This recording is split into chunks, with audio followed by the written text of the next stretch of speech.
Hi, my name is Sarah Ketter, aka Rose Quartz and Gold, and I'm a licensed esthetician based in New York City. And I am here to not only serve some fluffy pink realness that matches my aura, but to more importantly give you an informational guide on chemical exfoliation. So I've been seeing it everywhere. Every skincare line has some kind of chemical exfoliant. Everybody's been wanting to try it, but I feel like there's a lot of misinformation, and I think we need some guidance. Choose the best product for your skin. So let's jump right into the topic. Why should we exfoliate anyway in general? So exfoliation is extremely important for skincare because around our mid-20s our skin cells kind of start slowing down in their natural turnover, and then your skin can become dull.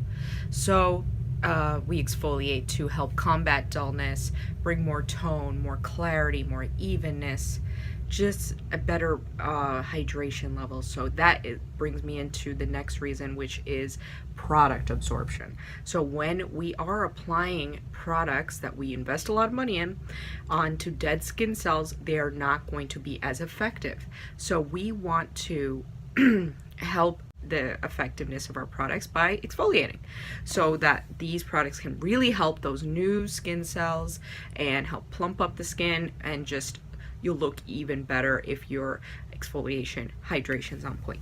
So also another thing I want to mention, if you're going to use any kind of chemical exfoliant, is I don't think you need it more than once or twice a week, because over exfoliation is also an issue that you don't want to run into. So that can be dryness, irritation, redness, just looking a whole hot mess out here with flaky skin.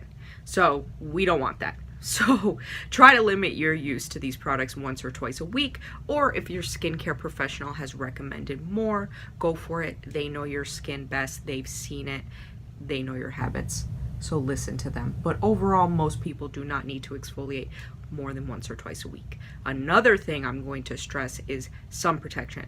If you are using any kind of chemical exfoliant or any exfoliant in general, you need sun protection.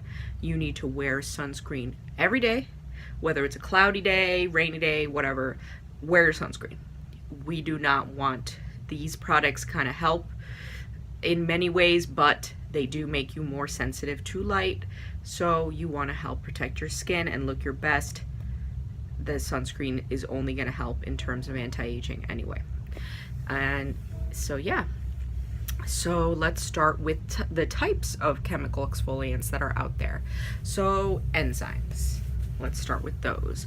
These are typically derived from fruits, and they basically help break down protein. So just like in our gut, we have enzymes that break down protein that we eat. When applied topically, they help eat up those dead keratin cells that our hair, skin, and nails are made out of. So they also tend to be extremely gentle, which is a good option if you're a little sensitive or you're very new to chemical exfoliants. You might want to start with enzymes. So the most popular one I've seen are pineapple, papaya, and pumpkin enzymes. I've also seen berry enzymes. So they're all great, superficial than other types of chemical exfoliants, which is why I'm saying they're good for just getting your feet wet into this world. So you can try those. So if you're looking at a label of an enzyme that you have at home, if you see papain, which is papaya enzyme, bromelain, which is the pineapple enzyme, or just pumpkin, that one has a boring name, it's just pumpkin, then go ahead and use those as directed, okay? And another thing I want to stress in terms of all chemical exfoliants is listen to the comfort level of your skin. Listen to how your skin is reacting. Some pinkness, some tingling, some even a little bit of burning is to be expected with these products. But if your face is beet red, splotchy red, really hurts, like feels like it's on fire, take it off. Just do yourself a favor and take off the product. If you are drier or more sensitive, keep in mind you are going to feel all these products way more than somebody who's super oily, because your skin suck everything up. So keep that in mind. So you do not need to leave them on as long. Don't worry, your skin will still get exfoliated. Just keep in mind you also don't want to irritate your skin, which is possible. Used incorrectly, any of these products can give you some kind of chemical burn. So we want to avoid that. Just listen to your skin. Look at the label, see what it says. Just keep in mind you're going to tingle. Any of these products, they're going to tingle you. Unless you have really not sensitive skin, which some people do. I put it on clients, they're like, I don't feel anything. Just depends. But again, pay attention to your skin. You want it to look better, not worse. So let's start with alpha hydroxy acids. I'd say the most popular out of all of these classes of exfoliants, alpha hydroxy. So this is going to be your lactic acid from milk, your glycolic acid from sugarcane, your malic acid from apples, your tartaric acid from grapes, your citric acid from citrus fruits. Okay, oh, I forgot one. Mandelic acid from almonds. Okay, so these are going to work a little deeper than the enzymes. Enzymes very superficial. These AHAs are going to actually break the intercellular glue between your cells. So think of your cells, skin cells, kind of like a net, and then the AHAs are just going to help dissolve them a little bit. So AHAs are going to be amazing for anti-aging. You see them in a lot of anti-aging products because they really, really help stimulate collagen and elastin production. They, like I said, they help all your products, anti-aging products, work even better because of the enhanced absorption. And they also help with those superficial kind of like fine lines and dehydration. So you'll look younger just from that, as well as some hyperpigmentation. So they kind of help loosen that, lighten it. Okay, so out of all of them, lactic acid is going to be your biggest molecule. Glycolic is going to be your smallest molecule. So what I mean by that is once these kind of separate, the acid's going in. If the molecule's larger, it's going to sit on top of the skin more superficially, and the glycolic acid is going to really penetrate deeply. So if you're to try these AHAs, I would recommend starting with lactic acid because it's going to be your gentlest, and it will also help with hydration. All of these in lower concentrations are safe, but again, each product is different. You're going to have to see what percentage of things are on it. Usually if it's a blend of these acids, because a lot of these products that I'm seeing now are like toners that are a blend of these acids that you don't need to rinse, it's going to be pretty mild. But again, you don't want to overdo it. Listen to your skin, see how it's reacting. If the toner says use it 3 times a week, you're using it 3 times a week and your skin is red and itchy, use it less. Just listen to your skin.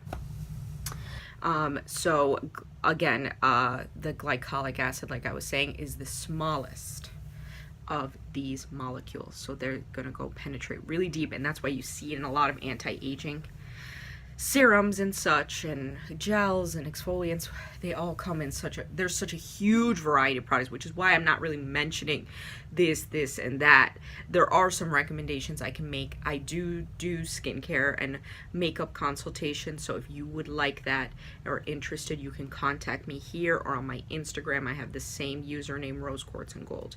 So I do offer that service if you want a more personalized approach to all of this. The reason I'm mentioning more just the broad overview of ingredients is because I want you guys to go home, take a look at your products and be like, oh, okay, that's in there, that's in there. So kind of like get to know you, get to know what's you're applying to your face, be your AHAs. And you know, if you have a certain allergy to something, now that you know where it's derived from, that can also help empower your decision on what to avoid or what you want to use. So now we have the BHAs. So just like the AHAs, they work on the water in your skin, let's say. The BHAs, think of it as working on the oil in your skin. These also penetrate a little bit deeper. They go into the pore and pull the impurities out, which are oil based. So BHAs obviously are the natural best choice for an acne prone person. So if you are breaking out a lot, you want to reach for that BHA, aka salicylic acid, which is derived from willow bark. The BHA is going to be, it could be a little bit drying, obviously, because it's working on your oil.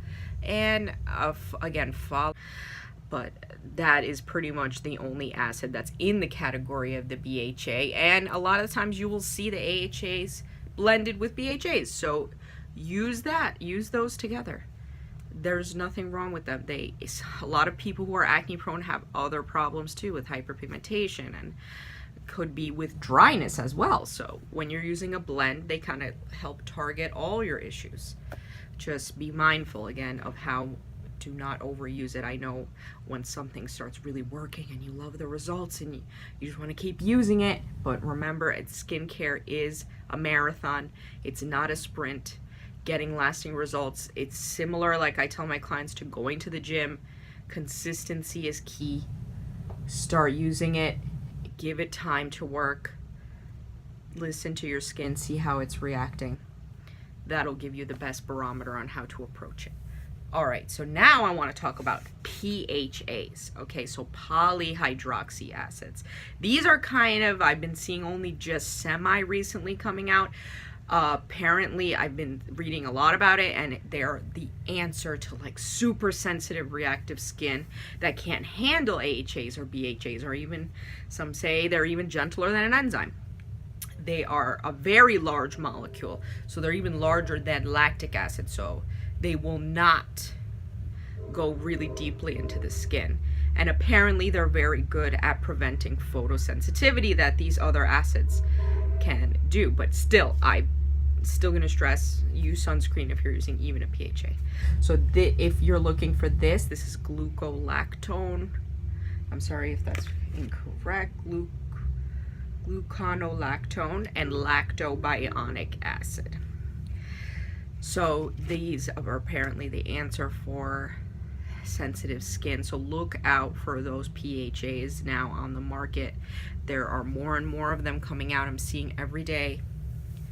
Give it a whirl if you're very sensitive. That's apparently what I've been seeing them marketing towards, like people with rosacea, psoriasis, like more difficult skin that more traditional acids cannot do as much.